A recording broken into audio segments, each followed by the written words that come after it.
오늘의 말씀은 에베소서 4장 1절에서 16절입니다. 에베소서 4장 1절에서 16절, 신약성경 313페이지입니다. 에베소서 4장 1절에서 16절입니다.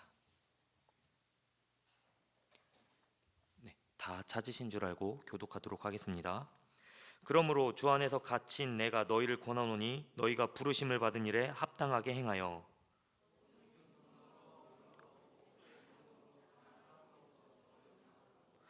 평안에 매는 줄로 성령이 하나 되게 하신 것을 힘써 지키라.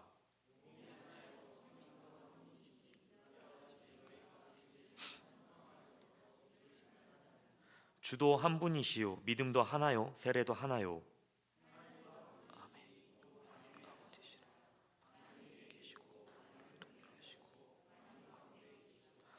우리 각 사람에게 그리스도의 선물의 분량대로 은혜를 주셨나니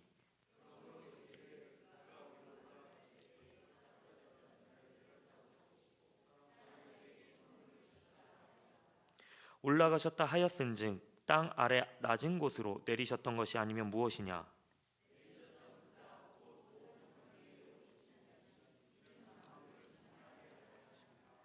그가 어떤 사람은 사도로, 어떤 사람은 선지자로, 어떤 사람은 복음 전하는 자로, 어떤 사람은 목사와 교사로 삼으셨으니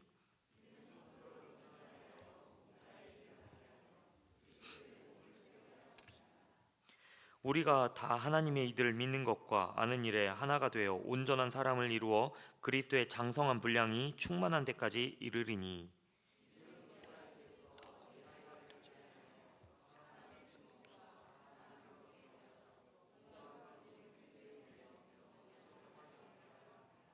오직 사랑 안에서 참된 것을 하여 범사에 그에게까지 자랄지라. 그는 머리니 곧 그리스도라. 그에게서 온몸이 각 마디를 통하여 도움을 받음으로 연결되고 결합되어 각 지체의 분량대로 역사하여 그 몸을 자라게 하며 사랑 안에서 스스로 세우느니라. 아멘. 아멘. 오늘 하나님께서 여러분들을 이 자리로 부르셨습니다. 그 음성에 따라 여기까지 나오신 여러분들을 주님의 이름으로 환영합니다. 말씀을 시작하기 전에 한 가지 질문을 드리고 시작하려고 합니다. 여러분들에게 있어 교회 하면 어떤 것들이 떠오르시나요? 그리고 그 떠올리셨던 교회가 여러분들의 우리의 삶에 얼마나 비중을 차지하고 있으신가요? 물론 시작부터 하는 질문이 뻔하기도 하고 흔한 질문이지만 오늘 이 본문과 너무나 밀접하게 연결되어 있기 때문에 매우 중요한 질문이라 생각합니다. 사실 이제 주제사항으로는 교회에 더 잘 나와 열심히 믿읍시다, 열심히 교회 생활을 합시다, 이렇게 요약할 수 있을 것입니다. 그러나 이 한마디, 이것을 제가 감히 쉽게 말할 수 없는 것은 이미 여러분들의 삶 속에서 애쓰고 힘쓰시고 계신 것을 너무나 잘 알고 있기 때문입니다. 하루 종일 열심히 충실히 살아내며 믿음 안에서 말씀대로 살려고 노력하시는 정말 그런 삶을 통해서 저는 여러분들의 삶을 통해서 제가 많은 도전을 받습니다. 따라서 이 교회, 이렇게 교회에 관해서 질문을 드리는 이유, 이것은 정죄하거나 판단하고자 하는 것이 아니라 두 가지 이유 때문에 질문을 드린 것입니다. 첫째로는 단지 우리가 교회에 다니는 사람이 아니라 교회된 사람, 그러니까 교회된 성도로서 우리가 어떤 존재인가, 이것을 돌아보고자 하며, 둘째로 이 교회됨의 정체성을 바로할 때 우리가 세상 속에서 교회로서 증거할 수 있기 때문입니다. 이 두 가지가 이제 중요한 이유는 아이와 어른을 가리지 않기 때문입니다. 평일에 아이들을 만나면 이런저런 얘기를 하고 고민 상담을 합니다. 연애 얘기, 학업 얘기, 인간관계 얘기, 정말 어리지만 되게 깊은 고민을 가지고 있습니다. 그래서 이렇게 나누다 보면 선생님, 학교에서 내가 그리스도인으로 살아가는 게 정말로 힘들어요. 아니면 혹은 이제 나는 성경대로 써져 있는 대로 노력해 봤는데 잘 안 돼요 라는 이런 질문들, 이런 고민 상담을 하면 저는 매우 보람을 느끼겠지만 실상은 교회 꼭 가야 돼요? 왜요? 이런 괘씸한 질문들을 듣습니다. 처음에 제가 이것을 들었을 때 굉장히 당혹스러웠어요. 야, 내가 너랑 함께 했고 그리고 그 시간이 얼마나 긴데 내 설교를 한 번도 안 들은 거니? 이런 당혹감도 들기도 하고요. 그리고 얘가 정말 여기에 이런 상태구나라는 것을 깨닫게 되었습니다. 곰곰이 생각해보면 아이들의 그 질문 속에는 교회에 대한 오해 그리고 거리감이 담겨 있다는 것을 느끼게 됩니다. 저 스스로도 이제 스스로 생각해 볼 때 교회에 대해서 질문해 보면 어느새 교회를 내가 예배 드리는 공간, 내가 봉사하는 곳으로 이해하곤 합니다. 머리로는 그게 아니란 걸, 그렇게 해서는 안 된다는 것을 잘 알고 있는데 저의 삶의 신앙의 형태가 그렇게 바뀌게 되더라고요. 이렇게 된다고 하면은 교회는 함께 세워져 가야 되는 공간인데 그게 아니라 내가 머문 장소, 내가 채워지는 장소가 되고 맙니다. 그렇기 때문에 교회 안에서는 거리감이 느껴지게 되고요. 마음을 나누는 일조차 조심스러워지게 됩니다. 또 한 가지 생각해 본 점은요. 첫 번째랑 연결되는데요. 오늘날 우리가 살아가고 있는 이 사회와 문화 속에서 강요되는 것들이 성경적 세계관 사이에 충돌이 일어난다는 것입니다. 우리는 지금 개인이 중심이 되는 삶을 시대를 살고 있죠.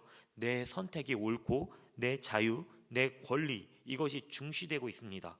그리고 개인의 만족과 그리고 이 자유로운 것이 최고의 선 그것만한 것이 없다.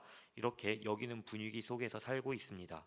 그런데 성경은 정반대의 길을 제시합니다. 너희는 너희 것이 아니라 값으로 삼바 되었다. 성경은 우리가 자신을 위해 사는 존재가 아니라고 하고 있습니다. 오직 하나님과 이웃을 위해 부르심 받은 존재라는 것을 드러냅니다. 한마디로 다시 말하면 세상은 나를 위해서 살아라 라고 주장하고 있고요. 가르치고 있고 성경은 하나님과 이웃을 위해 살아라 이렇게 교육하고 있습니다.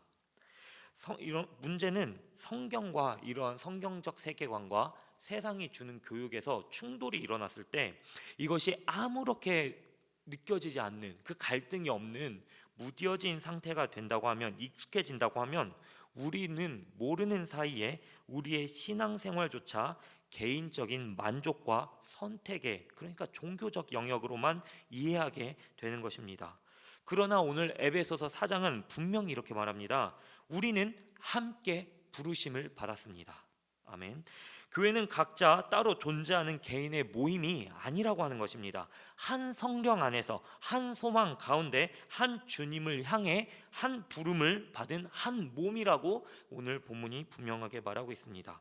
그리고 우리는 각자 은사를 받아 서로를 세우고 함께 자라가며 그리스도의 장성한 분량에 이르도록 부르심을 받은 존재라고 말하고 있습니다. 사랑하는 성도 여러분, 오늘 이 시간에 이 말씀 앞에서 혹시 나도 모르게 세상의 개인주의적 사고 방식으로 신앙을 소비하고 있진 않았는지, 그리고 하나님이 원하시는 이 함께 자라가는 것을 부르심을 놓치고 있었던 것은 아닌지 말씀을 통해 돌아보는 시간이 되기를 간절히 바랍니다. 먼저 본문 1절을 다 함께 합독하시겠습니다. 본문 1절 그러므로 시작. 그러므로 주 안에서 갇힌 내가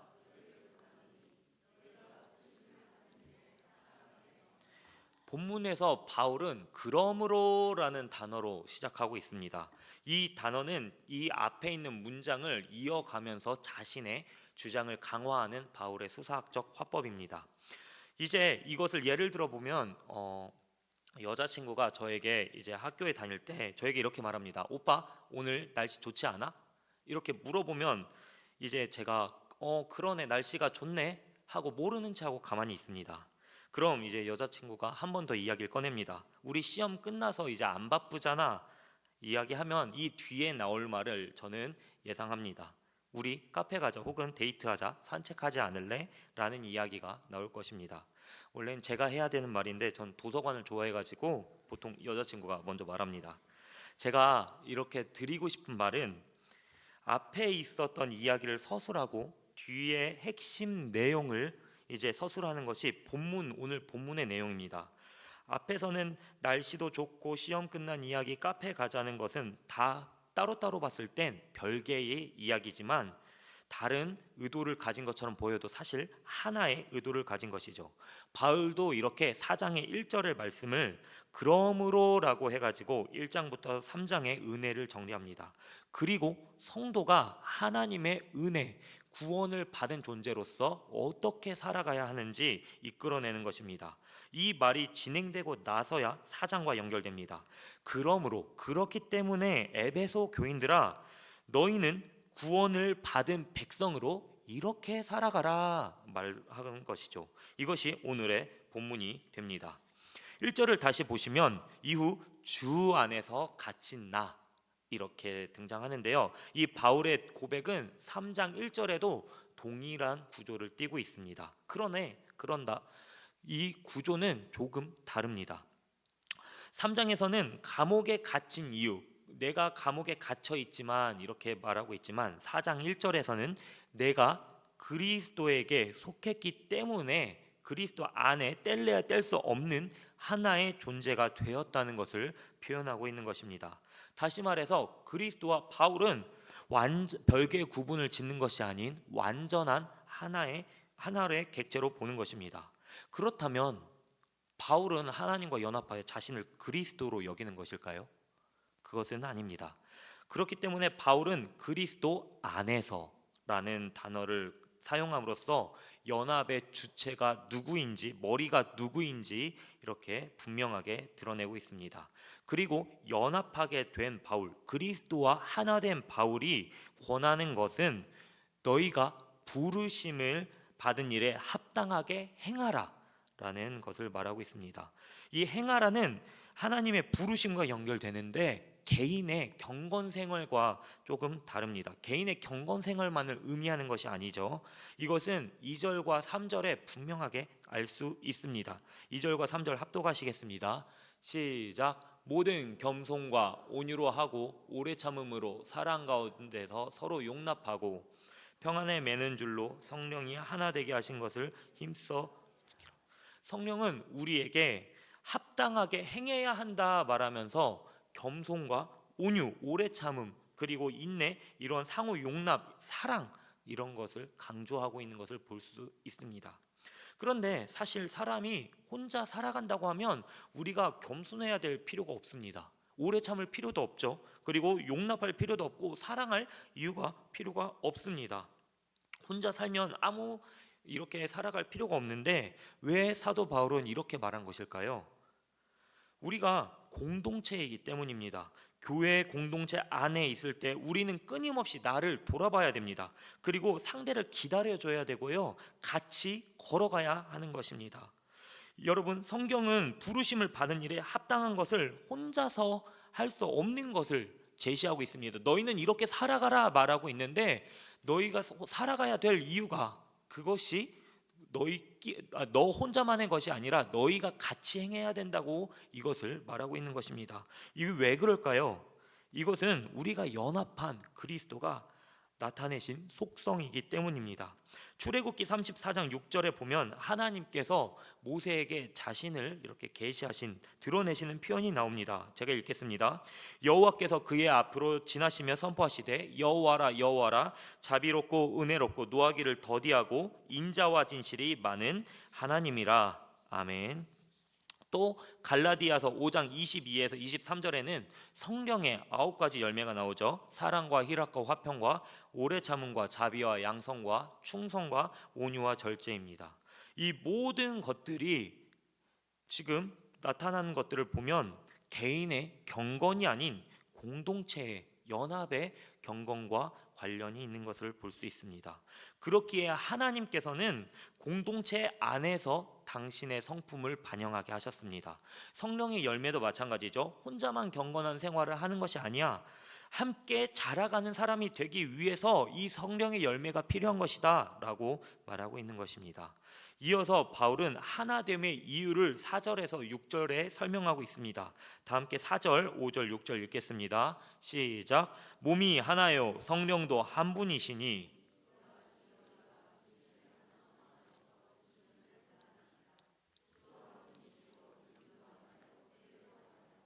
하나님도 한 분이시니 곧 만유의 아버지시라. 만유 위에 계시고 만유를 통일하시고 만유 가운데 되시도다. 아멘. 4절에서 6절을 보면요, 하나라는 것이 강조됩니다. 그런데 이 하나는 단순히 숫자 1 이런 개념을 강조하는 것이 아니라요, 하나님의 본질적 일치성 안에 우리가 하나로 연합되었다는 것입니다. 다시 말해 우리는 하나가 된 것이 성령께서 우리를 한 공동체로 묶으신 것을 이렇게 부름으로써 나타내고 있는 것입니다. 놀라운 것은 이 하나로 묶으신 것, 하나님께서 하나 되게 하신 것을 성경 예수님께서는 교회로서 표현하고 계신 것입니다. 교회라는 단어가 그렇게 많이 쓰이지 않았다는 것을 보면 이것은 굉장히 놀라운 일입니다. 복음서를 통틀어서 교회라는 단어 에클레시아가 마태복음에서만 2번 등장하고 끝입니다. 먼저 16절에서 18절 제가 읽도록 하겠습니다. 또 내가 내게 이르노니 너는 베드로라. 내가 이 반석 위에 내 교회를 세우리니 음부의 권세가 이기지 못하리라. 두 번째는 마태복음 18장 15절에서 17절에 나옵니다. 이것은 형제의 범죄에 대해서 교회가 함께 움직여서 권고하고 권징하는 것을 말씀하실 때 에클레시아, 교회를 사용합니다. 이 외에 복음서에서는 누구도 교회라는 용어를 사용하지 않는 것으로 나타납니다. 그럼에도 우리는 예수님께서, 또 우리를 포함한 사도 바울도 예수님께서 세우신 것은 교황이나 어떤 국가적인 그런 제도가 아니라 교회라는 사실, 이것을 너무나 잘 알고 있습니다. 왜 그럴까요? 예수님께서 하신 그 사역과 구속사 안에 교회를 세우는 일이 이렇게 나타나기 때문입니다. 마태복음 16장에서는 예수님께서 구원의 사역 안에 교회를 세우심이 드러냈습니다. 또한 요한복음 17장에서는요, 예수님께서 죽으시고 부활하시기 직전에 제자들을 위해 기도한 그 대제사장적 기도에서 주님은 제자들이 하나 되게 해달라고, 연합하게 해달라고 기도하십니다. 이 모든 것들을 종합해 볼 때 하나님의 아들 독생자 예수 그리스도께서 세우신 것은 교회 공동체임이 드러나는 것이죠. 주님께서 교회를 얼마나 사랑하셨는지는 바울이 5장에서 그것을 부부의 관계에서, 부부의 연합에 빗대어 표현합니다. 에베소서 5장 25절 제가 읽겠습니다. 남편들아 아내 사랑하기를 그리스도께서 교회를 사랑하시고 그 교회를 위하여 자신을 주심같이 하라. 그리스도께서 교회를 사랑하시고 그것을 위하여 자신을 주심같이라고 표현하고 있습니다. 하나님께서는 부부가 서로를 사랑하는 것처럼 예수님께서 교회를 사랑하시고 계시다, 이것을 표현하고 있습니다. 저는 아직 결혼을 안 해서 부부의 사랑은 아직 모릅니다. 곧 알게 될 것 같긴 한데요, 그렇다고 해가지고 제가 주님께서 교회를 얼마나 사랑하셨는지 모르는 것은 아닙니다. 왜냐하면 성경 전체적으로 이렇게 사랑으로 표현하셨기 때문이죠. 그렇다면 여러분, 우리가 오늘의 본문을 통해서 알 수 있는 것은 무엇입니까? 교회는 예수님께 이렇게 중요한 존재구나 라는 것을 알 수 있습니다. 주님께서는 교회를 사랑하셨고 교회를 위해 기꺼이 죽으셨습니다. 그렇다면 앞서 1절에서 우리는 예수님과 하나된 바울, 예수님과 연합한 바울, 예수님 안에 갇힌 바울과 같이 우리도 그리스도인으로서 예수님과 연합한 사실을 알게 됩니다. 그렇기에 예수님께서 교회를 정말 사랑하시고 소중히 여겼다면 그와 연합한 우리도 교회를 정말 소중히 여기고 사랑해야 되는 것입니다. 주님이 교회를 세우기 위한 삶을 사셨다면, 사역을 하셨다면 우리도 또한 그 교회를 위해, 교회를 세우기 위한 삶에 살아야 되는 것입니다. 즉 교회가 우리의 삶의 중심이 되어야 되는 것이죠. 여러분, 개혁교회의 저명한 신학자인 싱클레어 퍼거슨은 교회에 대해서 이렇게 말하고 있습니다. 제가 읽겠습니다. 우리의 삶이 교회의 중심이 되지 않는 한, 삶이 중심이 교회가 되지 않는 한 하나님 중심과 그리스도 중심의 삶, 그리고 성령님의 인도를 받는 삶은 절대로 불가능하다.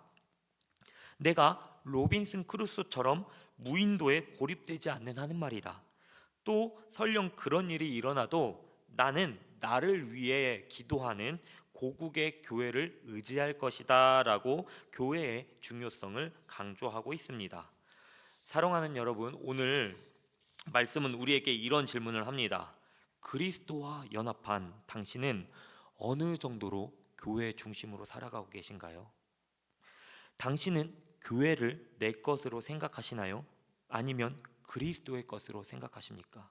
여러분, 우리의 삶에서 그리스도 중심, 내 교회가 아니라 우리 교회, 그리스도의 교회가 중심이 된다면 그때 교회는 나의 공간이 아닌 연합의 공간이 될 것입니다.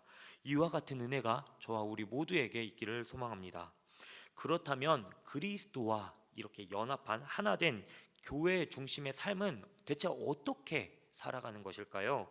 7절에 이렇게 나옵니다. 바울은 우리 각 사람에게 그리스도의 선물의 분량대로 주어졌다고 말합니다. 이 은혜는 구원의 은총뿐만이 아니라 은사입니다. 이 은사는 아무에게나 나눠진 것이 아닙니다. 그리스도께서 목적과 질서에 따라 교회가 자라도록 각 사람에게 당신의 선하신 의도를 품고 주시는 것이죠. 여러분, 그렇기에 우리가 알 수 있는 것은 우리가 받은 은사가 하나님께서, 예수님께서 우리에게 어떠한 의도를 가지고 그만큼의 분량에 따라서 주셨다는 것입니다. 선물이 우리가 받은 은사의 분량을 주님께서 결정하시는 것이죠. 그러면 이제 그렇게 되니까 어떤 이들은 교회 공동체 안에서 하나님, 내게 주어진 은혜가 너무나 적습니다, 이렇게 불만을 종종 표하기도 합니다.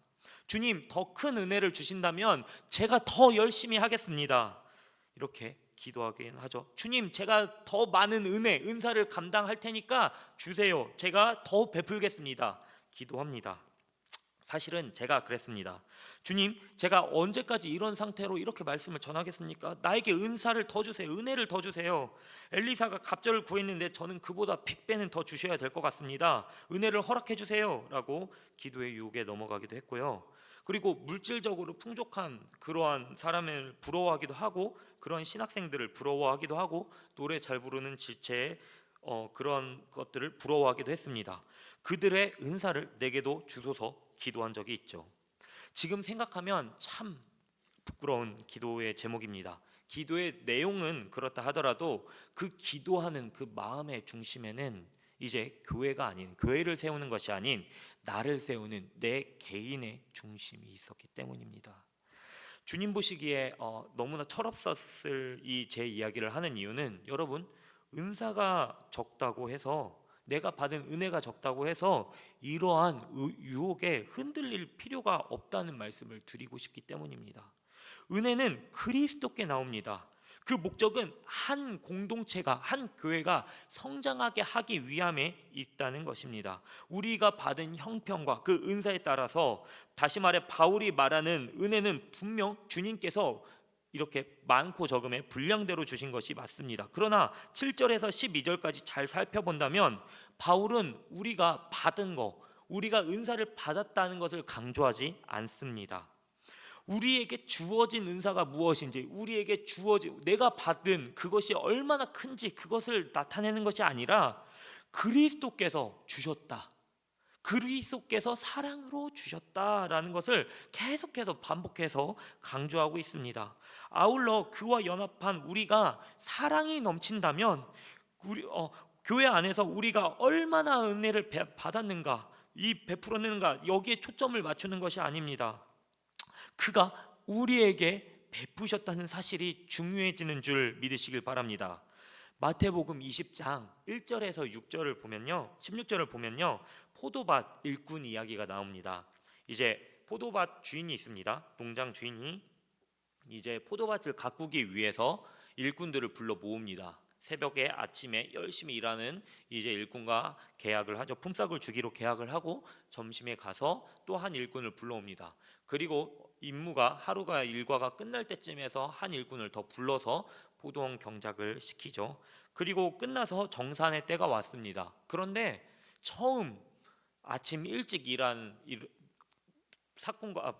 품삯을 받는 이 고용과 고용하는 사람과 그리고 끝날 때쯤 온 사람의 품삯이 같습니다. 당연히 우리가 봐도 이것은 불평등한 것입니다. 공평하지 않아요. 더 많이 일했는데 더 많이 받아야 되는 거 아닙니까? 라고 이제 일꾼들도 불평을 하죠. 그런데 주인은 자신의 것을 가지고 자신의 뜻대로 주는데 왜 너희는 나를 악하다 말하냐? 이렇게 다시 질문합니다. 주인에게 중요한 것은 포도원을 경작할 일꾼들이 잘하냐 못하냐, 그 능력이 얼마나 출중하냐가 아니라 일꾼이 있고 포도원이 잘 경작되었는가의 목적이 있습니다. 데나리온을 준 것도 포도원을 위한 것이죠. 모든 것은 하나님께서 부르시고 하나님께서 베푸셨다는 사실을 기억한다면 우리의 초점은 이제 개인의 신앙이 아닌 내가 얼마나 받았냐, 얼마나 영위하냐, 이것이 아닌 교회가 어떻게 돌아가고 있는지, 그리고 그 교회 가운데서 하나님이 우리를 이 교회 공동체로 부르신 목적이 무엇인지, 그리고 내가 그곳에서 어떻게 무엇을 일해야 하는지, 그것이 보이기 시작합니다. 또한 바울은 8절에서 시편 68편 18절을 인용합니다. 이것은 그리스도께서 승리한 왕으로서 하늘로 오르시고 은사를 교회에 나누어 주셨다고 선포하는 것입니다. 그러니까 그리스도가 부르시고 베푸셨다라는 것을 계속해서 반복해서 강조하는 것입니다. 그렇다면 그리스도께서, 예수님께서 우리를 부르시면 교회에는 어떤 일들이 생길까요? 교회에는 다양한 직분들이 세워졌습니다. 먼저 사도가 세워졌어요. 사도는 교회의 기초를 세우는 자입니다. 선지자가 세워지죠. 말씀을 선포한 자입니다. 복음을 전하는 자가 세워집니다. 복음을 확장시키는 자가 세워집니다. 목사와 교사가 세워집니다. 오늘날 교회 양육과 훈련을 담당하는 사람들이 세워집니다. 본문에서는 이제 이렇게 다양한 직분이 세워졌지만 중요한 건 직분의 권위가 아니었습니다. 때문에 바울은 은사를 받은 특정한 지도자들에게만 이렇게 이야기를 하는 것이 아닙니다. 이 지도자가 이 은사를 받아서 세워졌다 이렇게 이야기한 것이 아니에요. 하나님께서는 모든 교회의 구성원들이 각자의 은사를 가지고 교회에 성장하기를 기여하기를 원하신다. 교회를 우리가 한 마음 한 공동체 되어 성장시키기를 원하신다라는 것을 표현하고 있는 것입니다. 그것이 12절에 잘 나와 있습니다. 성도를 온전하게 하여 봉사의 일을 하게 한다. 이것이 등장하는 것이죠. 그리고 그리스도의 몸을 세우게 하는 것을 최종 목적으로 보고 있습니다. 사랑하는 성도 여러분, 교회의 중심은 그러니까 나의 유익이 아니라 서로의 유익을 위해 우리가 각 사람의 은사를 통해서 교회를 세워가는 것입니다. 나의 유익이 아니라 서로의 유익을 세우는 것, 이것이 하나님 보시기에 온전하게 되는 것, 도달하게 되는 것이라 성경은 계속해서 말하고 있습니다. 사랑하는 여러분, 여러분들께서는 어떠한 은사를 받으셨습니까? 어떠한 은혜를 받으셨나요? 그것을 교회 공동체를 세우는 데 사용하고 계십니까? 아니면 나는 나만 잘하고 성장하려 하고 계십니까? 우리는 그것을 스스로를 돌아볼 때마다 내가 누리는 그 은혜가, 은사가 누구에게서 흘러나왔는지, 누가 베풀고 그 목적이 무엇인지 다시 한번 떠올리며 기억하며 교회의 공동체, 연합을 세우는 그러한 은혜가 있기를 소망합니다. 바울은 그렇기 때문에 교회를 신체에 비유했습니다. 여러 명의 복수의 대상들이 한 몸이 된 것이죠. 단수로 표현한 것이죠. 교회는 수많은 지체들의 구성으로 돌아가고 있는 것을 알 수 있습니다. 그런데 만약에 보이지 않는 작은 인대 하나가 끊어지면 어떻게 될까요? 발목의 인대 조그마한 게 하나가 끊어지게 된다면 사람은 달릴 수가 없습니다. 뛸 수도 없어요. 제대로 서 있을 수도 없어요. 교회도 마찬가지예요. 교회를 섬기는 작은 손길, 수고와 헌신이 서로를 유익하게 되고 아울러 성장하게 하는데 그것이 빠지고 개인적으로 생각한다면 온전한 교회는 이루어질 수 없는 것입니다. 그러므로 주님 보시기에 우리는 온전해지는 연합 공동체, 우리 교회의 공동체, 우리를 세우는 우리 모두가 되기를 소망합니다. 이제 앞서 우리는 교회 중심의 삶이란 함께 부름을 받고 함께 자라가야 한다는 삶을 배웠습니다. 이제 그 삶의 목표와 과정, 그리고 교회의 성숙과 자람에 대해서 이렇게 성경에 대해서 알아볼 것입니다. 12절에서는 함께 성장하여 온전해지는 것이 성장의 끝이라고, 성도가 가져야 하는 성장의 끝을 이렇게 표현하고 있습니다. 온전해지다. 그러면 우리는 어떻게 교회 중심의 삶으로서 온전함을 살 수 있을까요? 13절과 14절 합독하시겠습니다. 다 함께 13절 시작. 우리가 다 하나님의 아들을 믿는 것과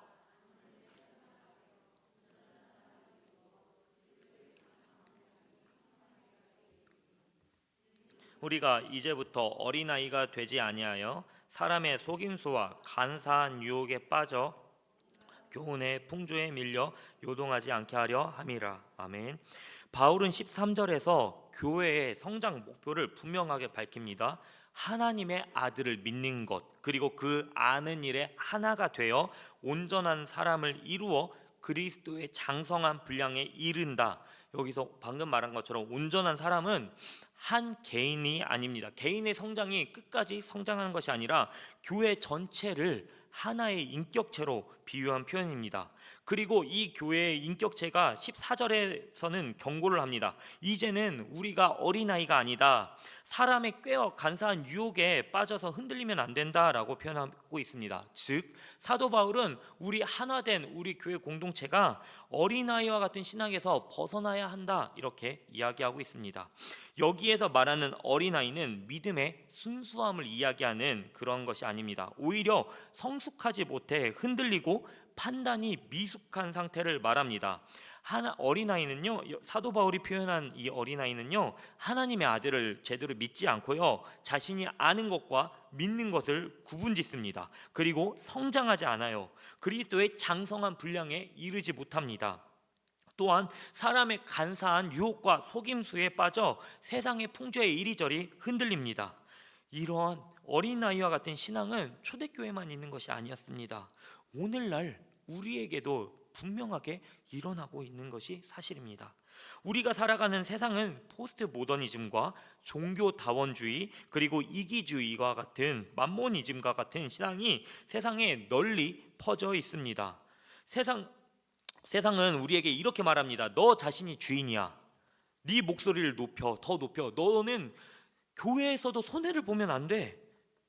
이렇게 세상은 지금도 교회 자신의 세계관을 집어넣으려 애씁니다. 개인주의 나쁜 거 아니야. 사람과 관계 그거 피곤하기만 할 뿐이잖아. 왜 신경 써? 너의 신앙만 잘 크면 되지. 이렇게 말하고 있습니다. 내 인생의 주인은 너야. 너의 권리를 쟁취해. 그게 성공한 기독교인의 모습이야 라고 말하죠. 그러나 복음은 정반대의 메시지를 주고 있습니다. 너는 그리스도의 몸 안에 있다. 너는 부르심을 받았다. 이렇게 말하고 있습니다. 우리는 이 어린아이와 같은 신앙, 이것에 대해서 어떻게 대응해야 할까요? 이제 14절에서는 그리스도의 장성한 분량이 충만한 데 이르게 하라, 이렇게 말하고 있습니다. 15절은 이어서 이렇게 말합니다. 15절 다 함께 읽겠습니다. 시작. 오직 사랑 안에서 참된 것을 하여 범사에 그에게까지 자랄지라. 그는 머리니 곧 그리스도라. 그러니까 그리스도의 장성한 분량이 충만해져서 교회가 온전하게 되기 위해서는 무엇이 필요하다? 사랑이 필요하다.